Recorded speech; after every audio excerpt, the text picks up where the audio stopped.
Ladies and gentlemen, without further ado, it is my distinct honor and privilege to introduce to everyone the Nobel Peace Laureate and pro-democracy leader in Burma, now joining us live on the telephone. Please help me welcome Aung San Suu Kyi.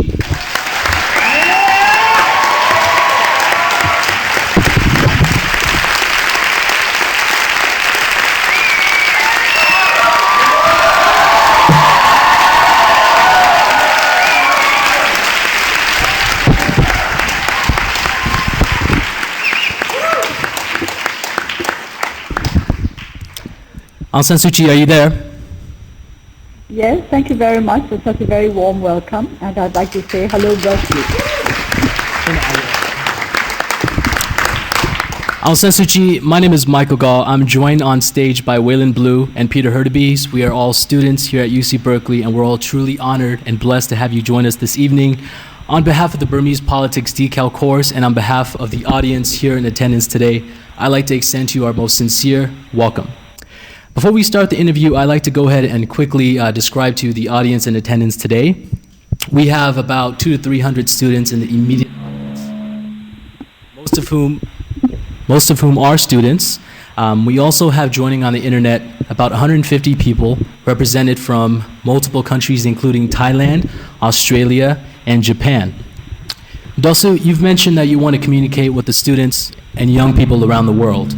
Our goal today is to give you a chance to connect with the largest live audience of people, help you spread your message. With that, I'd like to ask you the first question. Can you hear me okay?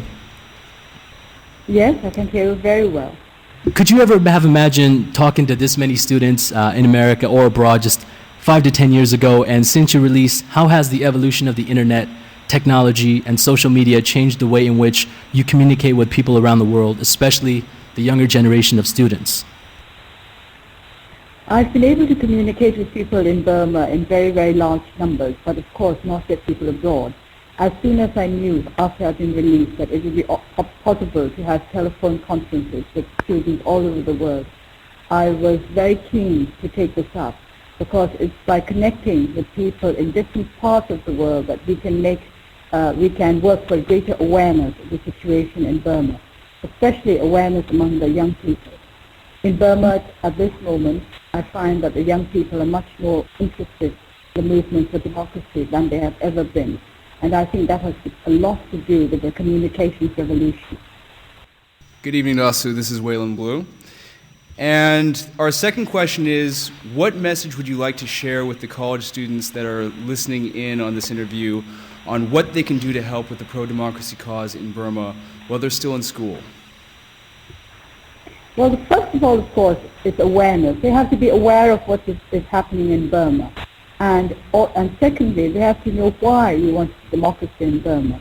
It's not because we think that democracy is flawless and that democracy means paradise. We know that it doesn't mean that. After all, I think everybody in the United States knows that democracy does not mean paradise.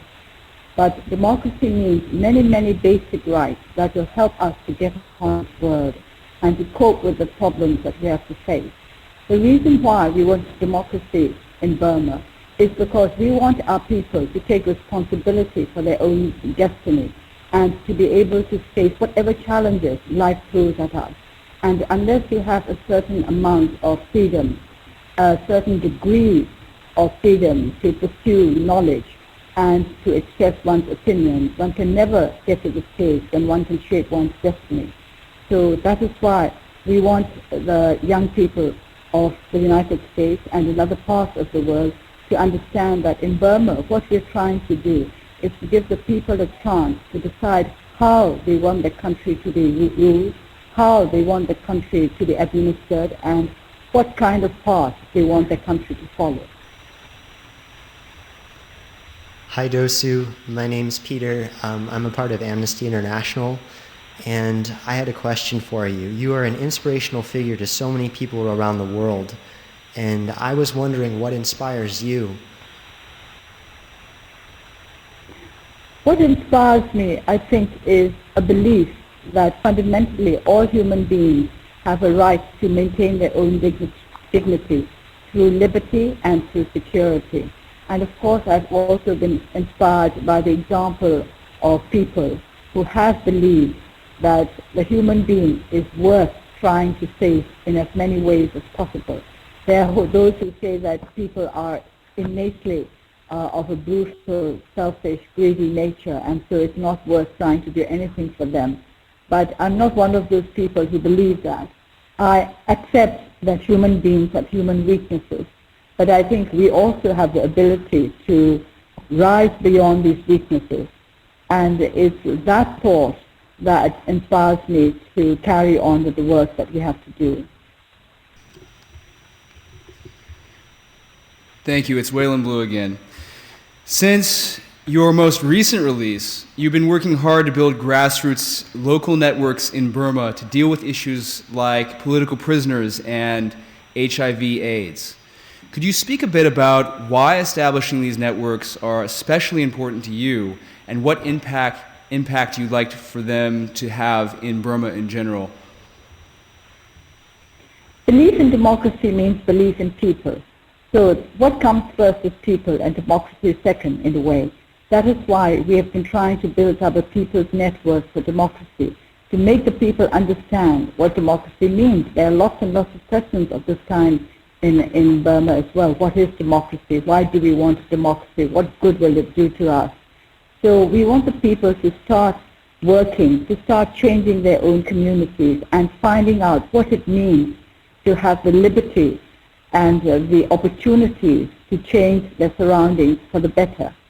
And I find that this network is proceeding, almost more successfully than I had hoped for, because young people have been very enthusiastic, and we have been able to find many, many different groups who are willing to help our political prisoners and also the HIV/AIDS victims.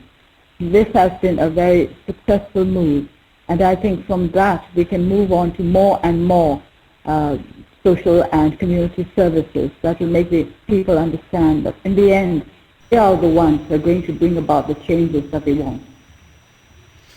Thank you. And another question along those same lines is, what would it take for the military to open the doors to civil society throughout the world and NGOs that are willing and able to help alleviate the HIV and AIDS suffering in Burma, especially in ethnic and conflict zones?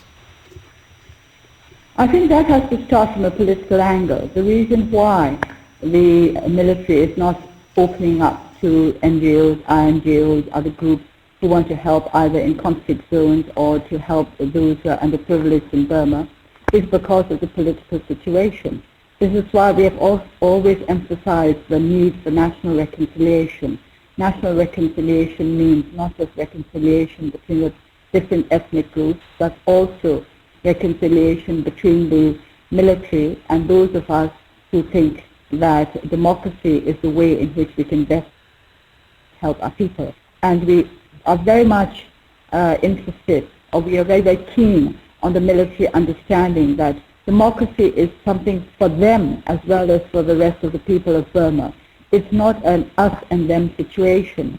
The rights that a democratic society will bring to the country will be their rights as well. And once they have understood that they and the people and the country are one, that the military is not apart from the rest of the country, then I think they will start opening up to all those people who want to help Burma to be a happier, more progressive place. Dasu, this is Michael Gall again. At one point during the Saffron movements in 2007, you were seen outside the gates of your home under house arrest, paying your respect to the monks protesting in the streets, many of whom, as you know, were killed in the following days. We're looking at a picture of it right now. Could you speak briefly about what was going through your mind and what you were feeling, and what were you hoping would happen for Burma at that time? At that time, I really had no idea where the Saffron Revolution was going to lead to, because the only news I received about it was over the radio. But I followed it very carefully, and I did whatever the monks wanted us to do with regard to the Nita, the loving-kindness movement. For example, the monks had asked for all the people of Burma to join in the chanting of the Nita Sutra. Well, I thought about it, and I thought, well, even if I sat and chanted the Nita Sutra in my own home, nobody would know about it. So I thought I would try to demonstrate that I was behind the Metta movement. And on that day, I was preparing a banner to put up above my gate with we're wishing all beings well, which is also a declaration of Metta. And while I was working on it, I heard the chanting of the Metta Sutra at a distance.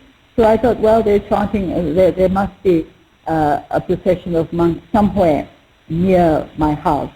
But it got louder and louder. And I realized that they were coming into our road. So I ran into the window and looked out, and I saw a procession of monks starting to come in. Then I ran out to the gate. I didn't actually go outside the gate. I'm a very law-abiding citizen. And as under the terms of my detention, I was not allowed to go outside the gate. I didn't go outside the gate, but I opened the small door inside the gate meant for people to go through. And I saw the procession of monks just going past my house. But when they saw me, they stopped. They stopped, and then they chanted the Metta Sutra and talked to us. There were some young people from the NLD accompanying the procession. I knew them. I made my obeisance to the monks. But I didn't speak to them. I must repeat that I'm a law-abiding citizen, and I was not supposed to communicate with anybody outside. So I didn't actually talk to them, but I smiled at them, and I put my hands together, and I indicated to them that I was very appreciative of what they were doing.